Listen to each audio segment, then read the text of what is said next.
യേശുവിൽ ഏറ്റവും പ്രിയപ്പെട്ടവരെ, ഇന്ന് നല്ലൊരു ദിവസം പ്രാർത്ഥനയോടെ നിങ്ങൾക്ക് ഓരോരുത്തർക്കും ആശംസിക്കുന്നു. സന്തോഷമായിട്ടിരിക്കാൻ, സമാധാനത്തോടെ മുന്നോട്ട് പോകാൻ ദൈവം ഓരോരുത്തരെയും സഹായിക്കട്ടെ.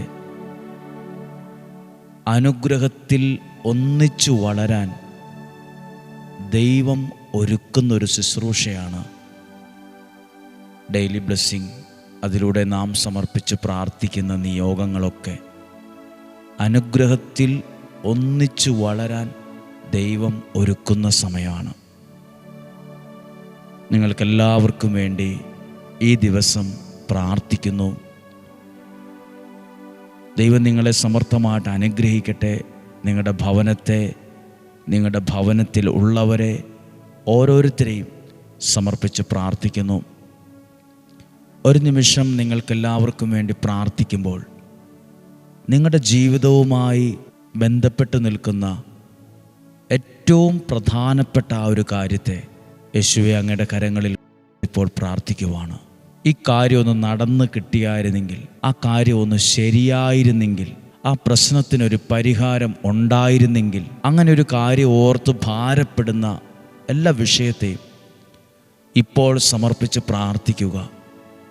സ്വർഗത്തിലെ ദൈവത്തിൻ്റെ ഇടപെടലുകൾ ഇന്ന് കേൾക്കുന്ന വചനത്തിലൂടെ നിങ്ങളുടെ ജീവിതത്തിൽ സംഭവിക്കട്ടെ.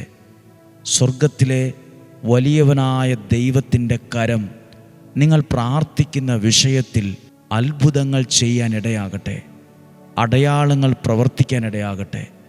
ദൈവത്തിൻ്റെ പ്രവൃത്തി ഇന്ന് കാണാൻ, ഇന്ന് അനുഭവിക്കാൻ ഇടവരും. ദൈവം നിങ്ങളെ സഹായിക്കട്ടെ. നമുക്ക് ഏറ്റവും പ്രതീക്ഷയോടെ ഇതിനു മുമ്പും വായിച്ചു കേട്ട് പ്രാർത്ഥിച്ച വചനമാണെങ്കിലും ഈ വചനം ശ്രദ്ധിക്കുകയാണ്. വിശുദ്ധ യോഹന്നാൻ്റെ സുവിശേഷം 6-ാം അധ്യായം 5 മുതലുള്ള വാക്യമാണ് വായിക്കുന്നത്. ഞാനത് വായിക്കുമ്പോൾ നിങ്ങളത് ശ്രദ്ധിക്കുക. യേശു കണ്ണുകൾ ഉയർത്തി ഒരു വലിയ ജനതതി തൻ്റെ അടുത്തേക്ക് വരുന്നത് കണ്ടു. അവൻ പീലിപ്പോസിനോട് പറഞ്ഞു, ഇവർക്ക് ഭക്ഷിക്കാൻ നാം എവിടെ നിന്ന് അപ്പം വാങ്ങും? അവനെ പരീക്ഷിക്കാനാണ് യേശു ഇങ്ങനെ ചോദിച്ചത്. എന്തു ചെയ്യണമെന്ന് യേശു നേരത്തെ മനസ്സിൽ കരുതിയിരുന്നു. എന്തു ചെയ്യണമെന്ന്, തൻ്റെ അടുത്തേക്ക് വരുന്നവരുടെ ജീവിതത്തിൽ അവർക്ക് എന്തു കൊടുക്കണമെന്ന് അവൻ നേരത്തെ കരുതിയിരുന്നു. പരീക്ഷിക്കാനാണ് ഇങ്ങനെ ചോദിച്ചത്, പക്ഷെ എന്തു ചെയ്യണമെന്ന് യേശു നേരത്തെ കരുതിയിരുന്നു.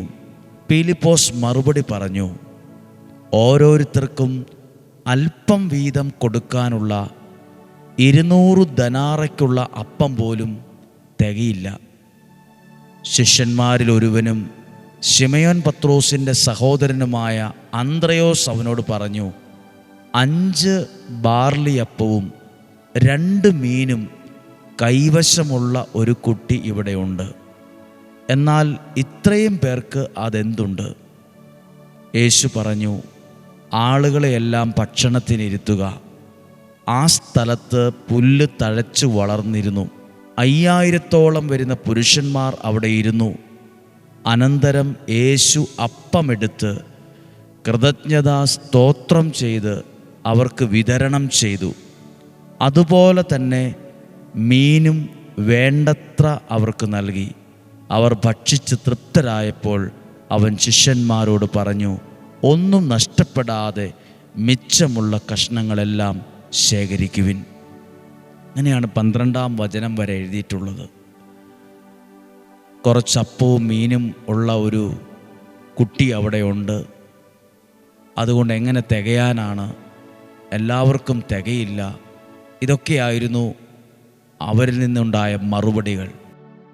എന്നാൽ യേശു ചെയ്തൊരു കാര്യമാണ്, അപ്പമെടുത്ത് കൃതജ്ഞതാ സ്തോത്രം ചെയ്ത് ആ അപ്പത്തെ എടുത്ത് ആശീർവദിച്ചു. എന്നിട്ട് അതെല്ലാവർക്കുമായി കൊടുത്തു. ആശീർവദിച്ചു കൊടുത്ത അപ്പത്തെക്കുറിച്ച് യേശു പറഞ്ഞൊരു വാക്കുണ്ട്, അതിലൊന്നും നഷ്ടപ്പെടാതെ അതെല്ലാം മിച്ചമുള്ളതെല്ലാം ശേഖരിക്കണം. ദൈവം യേശു ആശീർവദിച്ചതൊന്നും നഷ്ടപ്പെടുത്തരുത്. ദൈവം അനുഗ്രഹിച്ച് തന്നതൊന്നും നഷ്ടപ്പെടുത്തരുത്. ഒരപ്പത്തിൻ്റെ കാര്യത്തിൽ മാത്രമല്ല, ഇത് നമ്മുടെ ജീവിതവുമായി ബന്ധപ്പെട്ടും ഒരുപാട് ചിന്തിക്കാനുണ്ട്.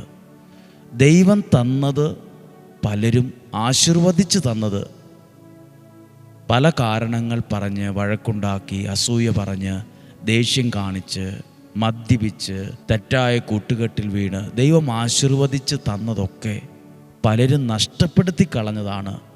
പലരുടെയും ജീവിതം എവിടെയും എത്താതെയും ഒന്നും ആകാതെയും പരാജയപ്പെട്ടു പോയത്. ദൈവം നൽകിയത്, ആശീർവദിച്ച് നൽകിയതൊക്കെയും നമ്മുടെ ജീവിതത്തിലുണ്ട്.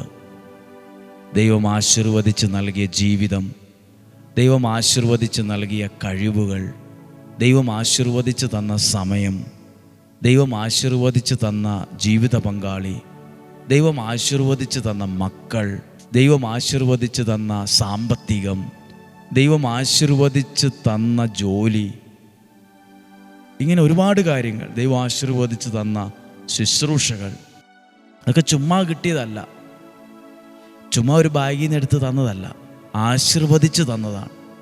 ആശീർവദിച്ച് തന്ന ആ അപ്പത്തെക്കുറിച്ച് യേശു പറയുന്നുണ്ട്, ഒന്നും നഷ്ടപ്പെടാൻ പാടില്ല. എല്ലാവർക്കും തികഞ്ഞോ? എന്നാൽ ബാക്കിയുള്ളത് എന്തേലുമൊക്കെ ആകട്ടെ എന്നല്ല പറഞ്ഞ്, അതെല്ലാം ശേഖരിക്കണം. ആശീർവദിച്ച് തന്നതൊന്നും നഷ്ടപ്പെടുത്തരുത്. ഒരുപക്ഷെ ഡെയിലി ബ്ലെസ്സിങ് എന്ന ഈ ശുശ്രൂഷ ദൈവം ആശീർവദിച്ച് നിങ്ങൾക്ക് നൽകിയതായിരിക്കും, അത് നഷ്ടപ്പെടുത്തരുത്. ദൈവം ആശീർവദിച്ച് തന്ന സന്തോഷമുണ്ട്. ഒത്തിരി പേർ ദൈവം ആശീർവദിച്ച് തന്നതിന് ഒരു വിലയും കൊടുക്കത്തില്ല, ഒരു സ്ഥാനവും കൊടുക്കത്തില്ല. ദൈവം ആശീർവദിച്ച് തന്ന പല കാര്യങ്ങളും മനുഷ്യൻ ചവിട്ടിയും കുത്തിയും ചീത്ത പറഞ്ഞും ബഹളം വെച്ചും സംശയിച്ചും നഷ്ടപ്പെടുത്തി കളഞ്ഞു. ജീവിതമായാലും കുടുംബമായാലും ബന്ധങ്ങളായാലും ശുശ്രൂഷയായാലും ഒക്കെ. ഇന്നിരുന്നവർ കുറേ പേർക്ക് വിലപിക്കുന്നുണ്ട്. പോയ ബുദ്ധി ആന പിടിച്ചാൽ കിട്ടില്ലല്ലോ. ദൈവം ആശീർവദിച്ച് തന്ന ചിലത് നിങ്ങളുടെ ജീവിതത്തിലും എൻ്റെ ജീവിതത്തിലും ഉണ്ട്. അതിലൊന്നും നഷ്ടപ്പെടരുത്. നമുക്ക് പ്രാർത്ഥിക്കാം. ദൈവമേ, ആ അപ്പമായാൽ പോലും ആശീർവദിച്ചു കൊടുത്തു. എല്ലാവർക്കും തികഞ്ഞോ നോക്കിയാൽ പോരായിരുന്നു. ബാക്കിയുള്ളത് ഓരോരുത്തർ വേണ്ട പോലെ ചെയ്യാൻ പറഞ്ഞാൽ പോരെ. ശിഷ്യന്മാരോട് നിർദ്ദേശം കൊടുക്കുവാണ്, ആശീർവദിച്ചു കൊടുത്തു ഒന്നും നഷ്ടപ്പെടാതെ അത് സൂക്ഷിക്കണം. ദൈവം നിങ്ങൾക്ക് ചില കൃപകളും ദാനങ്ങളും വരങ്ങളൊക്കെ തന്നിട്ടുണ്ട്, നഷ്ടപ്പെടാതെ സൂക്ഷിക്കണം. ചിലർക്ക് നല്ല ബിസിനസ് ചെയ്യാനുള്ള കഴിവാണ്, ചിലർക്ക് പഠിക്കാനുള്ള കഴിവാണ്, ചിലർക്ക് ജോലി ചെയ്യാനുള്ള കഴിവാണ്, ചിലർക്ക് പ്രസംഗിക്കാനുള്ള കഴിവാണ്. അങ്ങനെ ഓരോരുത്തർക്കും ഓരോ കഴിവുകളാണ്. ദൈവം ആശീർവദിച്ച് തന്ന ഒന്നും നഷ്ടപ്പെടാതെ സൂക്ഷിക്കാൻ ഒരു കരുതലും ശ്രദ്ധയുണ്ടെങ്കിലുണ്ടല്ലോ, നിങ്ങളുടെ ജീവിതം ദൈവത്തിൻ്റെ കരം പിടിച്ച് ഉയരുകയും രക്ഷപ്പെടുകയും ചെയ്യും. പലരും അത് ശ്രദ്ധിക്കാതെ, വകവയ്ക്കാതെ, വില കൊടുക്കാതെ അതെല്ലാം കളഞ്ഞു കുളിച്ചു. ദൈവം ആശീർവദിച്ച് തന്നതൊന്നും നഷ്ടപ്പെടുത്തരുത്. പ്രാർത്ഥിക്കാൻ പോവുകയാണ്. ഇന്ന് പ്രാർത്ഥിക്കുന്ന ഓരോ കാര്യത്തിലും ദൈവം ഇടപെടട്ടെ. ഇന്ന് നിങ്ങളുടെ ജീവിതത്തിൽ ദൈവം തന്നെ സഹായമായി തീരട്ടെ. ദൈവവചനം നിങ്ങൾക്ക് ഇന്ന് കേട്ട വചനം ഒരു വിടുതലായി മാറട്ടെ, ഒരു സന്തോഷത്തിന് കാരണമാകട്ടെ. ദൈവം നൽകുന്ന സമാധാനം നിങ്ങളിലുണ്ടാകട്ടെ, ദൈവം നൽകുന്ന സ്വസ്ഥത നിങ്ങളിലുണ്ടാകട്ടെ, ദൈവം നൽകുന്ന അനുഗ്രഹം നിങ്ങളിലുണ്ടാകട്ടെ. നമ്മുടെ കർത്താവ് ഈശോ മിശിഹായുടെ കൃപയും പിതാവായ ദൈവത്തിൻ്റെ സ്നേഹവും പരിശുദ്ധാത്മാവിൻ്റെ സഹവാസവും നിങ്ങളോടുകൂടെ ഉണ്ടായിരിക്കട്ടെ. നിങ്ങളുടെ കുടുംബത്തിൽ, യാത്രകളിൽ, തീരുമാനങ്ങളിൽ, നടപ്പിലും എടുപ്പിലും എല്ലാം ഉണ്ടാകട്ടെ. നിങ്ങളുടെ സഞ്ചരിക്കുന്ന, നിങ്ങൾ യാത്ര ചെയ്യുന്ന വാഹനങ്ങൾ, ഓടിക്കുന്ന വാഹനങ്ങളിലൊക്കെയും ദൈവീക സംരക്ഷണം ഉണ്ടാകട്ടെ. നിങ്ങളുടെ അധ്വാനങ്ങൾ അനുഗ്രഹമാകട്ടെ. നിങ്ങളുടെ വരുമാന മാർഗങ്ങൾ ദൈവത്തിൻ്റെ ആശീർവാദം സ്വീകരിക്കാൻ ഇടയാകട്ടെ. രോഗങ്ങൾ, അപകടങ്ങൾ, ദുർമരണങ്ങൾ, മൂപ്പെത്താത്ത മരണങ്ങൾ എല്ലാം മാറിപ്പോകട്ടെ. ശരീരത്തിൻ്റെ അകവും പുറവും ആരോഗ്യം നൽകണമേ, ദീർഘായുസ് നൽകണമേ, സമാധാനം നൽകണമേ. വഴക്കുകൾ മാറിപ്പോകണമേ, അകൽച്ചകൾ മാറിപ്പോകണം, തെറ്റിദ്ധാരണ മാറിപ്പോകണം, സംശയങ്ങൾ മാറണമേ, ദൈവസ്നേഹം നിറയണമേ. മന്ത്രവാദത്തിൻ്റെ, കൂടോത്തരത്തിൽ ക്ഷുദ്രപ്രയോഗത്തിൻ്റെ എല്ലാ തിന്മയുടെ നാരകീയ ശക്തികളും മാറണമേ. ദൈവസ്നേഹത്തിൽ നിറയാൻ ഇടയാകണമേ. അങ്ങയുടെ സംരക്ഷണം കൂടെ ഉണ്ടാകണം. ഒരു ദോഷവും ഒരു തിന്മയും വരാതെ ഞങ്ങളെ കാത്തുകൊള്ളണമേ. ഒരനിഷ്ട സംഭവങ്ങളും ഞങ്ങളുടെ ജീവിതത്തിലോ കുടുംബത്തിലോ വരാതിരിക്കട്ടെ. ഇന്നും ജീവിക്കുന്ന യേശുവിൻ നാമത്തിൽ തന്നെ നിങ്ങളെ അനുഗ്രഹിച്ചു പ്രാർത്ഥിക്കുന്നു, ഇപ്പോഴും എപ്പോഴും എന്നേക്കും. ആമേൻ. ദൈവം അനുഗ്രഹിക്കട്ടെ. സാധ്യമെല്ലാവർക്കും അയച്ചു കൊടുക്കണം. ഒരു പ്രത്യേക കാര്യം പ്രാർത്ഥനയോടെ അറിയിക്കട്ടെ. 25-ാം തീയതി തിങ്കളാഴ്ച മുതൽ 7 ദിവസത്തെ ഉപവാസ പ്രാർത്ഥനയാണ് ഓൺലൈനിലൂടെ. 7 ദിവസത്തെ, ജൂൺ മാസം 1-ാം തീയതിക്ക് മുമ്പുള്ള 7 ദിവസം രാവിലെ തന്നെ പ്രത്യേകം പ്രാർത്ഥിക്കുന്ന 2 കാര്യങ്ങളാണ്. ഒന്ന്, ഇന്ന് വരെ നിയോഗ പ്രാർത്ഥനയിലും ഡെയിലി ബ്ലെസ്സിങ്ങിലും പങ്കെടുത്ത് പ്രാർത്ഥിച്ച ഓരോ കുടുംബങ്ങൾക്കും വേണ്ടി പ്രാർത്ഥിക്കും.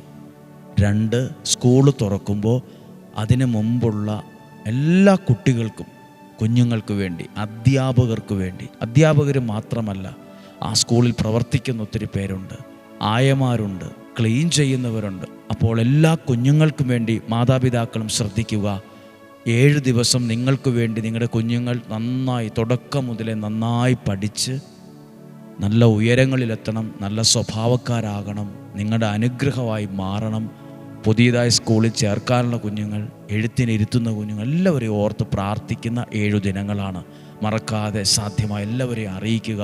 ഒരുമിച്ച് പ്രാർത്ഥിക്കാം. 7 ദിവസത്തെ ഉപവാസ പ്രാർത്ഥന. നമ്മളിന്ന് കേട്ട കാര്യം, ഇതൊക്കെ ഓരോ വചനങ്ങളും ഒരനുഗ്രഹമാണ്. ദൈവം ആശീർവദിച്ച് നൽകിയതൊന്നും നഷ്ടപ്പെടുത്തരുത്. നിങ്ങൾക്ക് ദൈവം ആശീർവദിച്ച് നൽകിയ ഒത്തിരി കാര്യങ്ങളുണ്ട്. അത് നഷ്ടപ്പെടാതിരിക്കാനൊക്കെയാണ് ഈ ഉപവാസ പ്രാർത്ഥനയ്ക്ക് വയ്ക്കുന്നത്. നമുക്ക് ഒരുമിച്ച് പ്രാർത്ഥിക്കാം. സ്വർഗത്തിലെ ദൈവം, വലിയവനായ ദൈവം എന്നെ നിങ്ങളെ സൂക്ഷിക്കട്ടെ. നാളെയും 5:30 ഒരുമിച്ച് കാണുന്നത് വരെ സ്വർഗത്തിലെ ദൈവം എന്നെ നിങ്ങളെയും സൂക്ഷിക്കട്ടെ. ആമേൻ.